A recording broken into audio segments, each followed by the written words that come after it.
Now let's go to the border crisis at the US southern border, with record numbers streaming in illegally under the Biden administration. Well, we finally have a Senate border deal which will be voted on this week. This was struck between the Republican Senate leaders and the Biden White House. This controversial bill looks set to fail, Sophie. Fox News is reporting it's facing significant opposition from Republicans and other conservatives who say it does not do enough to tackle the border crisis and stop releases into the interior. I've got to say that's an understatement. The bill is a disaster, and it really shows why so many GOP politicians are, well, they're on a different planet to their voters. They don't seem to really understand what their voters care about. Rita, this is going to be a very important issue, particularly leading up to the presidential election. We know Donald Trump's very strong on this issue, and it has been a problem under the Biden administration. But there are problems with this bill, hence the fallout that we've seen unfold. Yep, it is the number one issue, which is extraordinary when we look at the cost of living crisis in America, that this is the number one issue.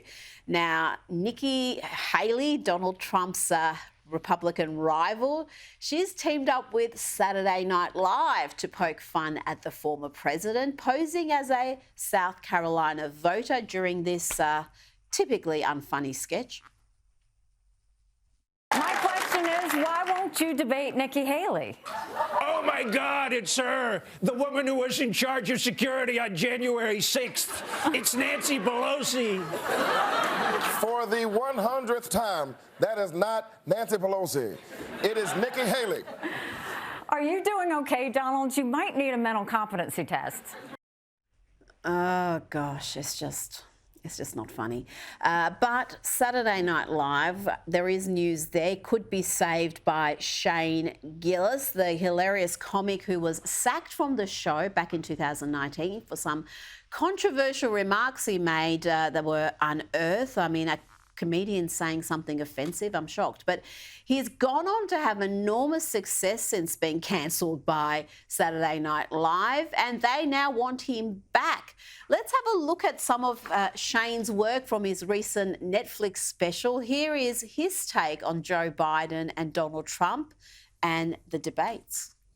Because Trump's whole thing is he tries to get in the other guy's head, dude. You can't get in Joe's head. Joe's not in there. Good luck, dude. Biden is Trump's kryptonite in a debate. He's literally perfect. You can't beat him. Because Trump tries to drag the other guy into like a talking contest where he will win. He will win at that. He can't get Biden. He tries. Every debate he's trying so hard, and Biden's just... That's it, though. He tries. He just, you're a loser. Your son did crack. And Biden's just, what? So his Trump is better than Trump. I mean, if you're listening, not watching, his Trump is more convincing than Trump. And I've got to say, this is my favourite part of the special, where he recounts that night where American forces killed the Islamic State leader. It's the night the United States killed the leader of ISIS. Trump comes out of the Situation Room at like midnight in the White House, and he walks down that tunnel like and gives a press conference, like he's giving a post-game NBA just killed a guy press conference. He walks up in front of the entire world at midnight and just goes, Abu Bakr al-Baghdadi is dead. He died like a dog. And a fucking